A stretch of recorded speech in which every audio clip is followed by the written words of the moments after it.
Meet Zach Galligan. He's not only a very normal young man, but he's also involved in very extra-normal events in the new motion picture from Warner Brothers called Gremlins.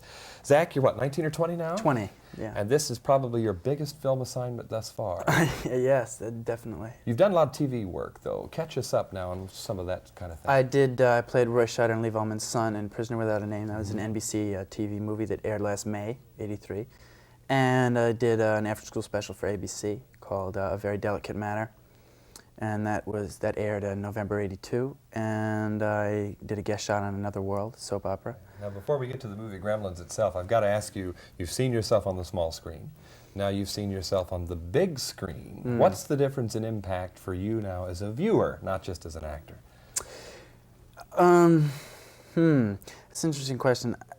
On the small screen, I would say I was glad that the first stuff I did was for television, because in the beginning, I had a tendency to do too much, and I was kind of overacting in a way. I hadn't really learned the subtleties of the lens, what it's like to act, to try and get an intimacy between you and the lens.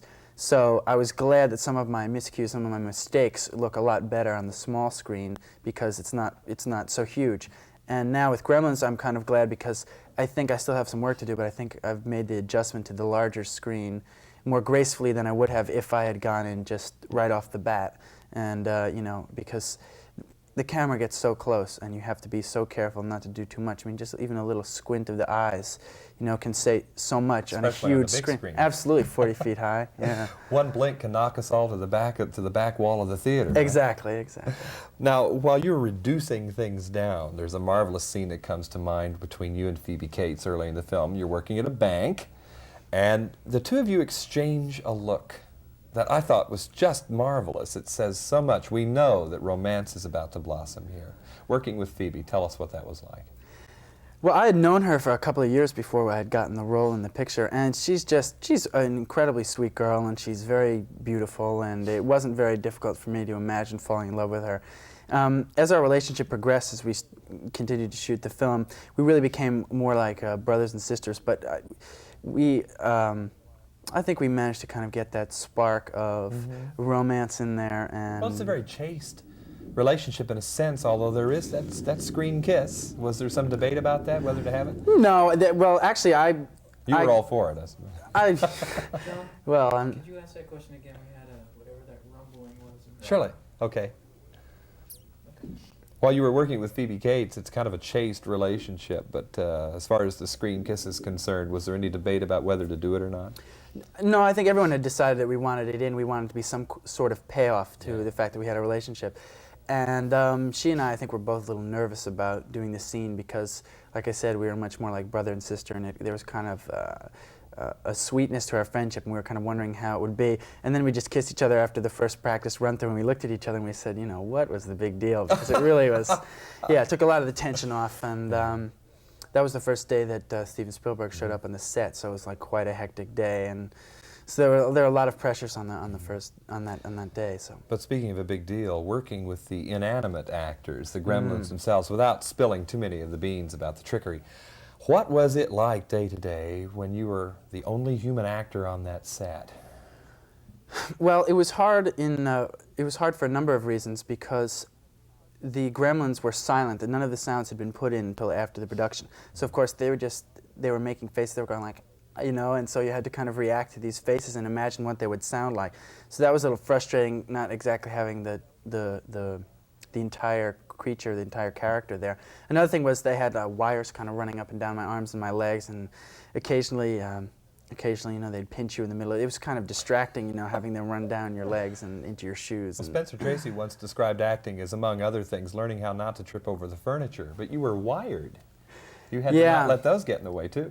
Yeah, I had a couple of times I had to shuffle really slowly because there were people following me holding wires and things like that. So I kind of had to. It was definitely distracting at times, but it was good in a way, because it was a kind of discipline that I got used to. You had to be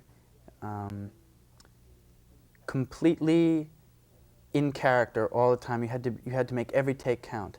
And because oftentimes they would take the best takes with the creatures in them, and they, you know, if your acting suffered, well, then that was your own. Exactly right. Wow. If the creatures don't work, you can forget the film working. So I had kind of had to go in there, and I had to be, you know, on on my toes every single take. Zach, could we take some time, and I'd just like to ask you to look right into that camera and talk to the parents and kids out there who are thinking about going to see Gremlins, but may have heard through the grapevine that there's some violent episodes in it. Could you address yourself to that right now? Absolutely. I don't think that it's any more violent, truthfully, than anything that you see on television. I mean, the fact of the matter is, I would say if you curtail your children's television watching habits, then you should probably do the same thing with Gremlins. If you think it might be too much for your kids, go and see it.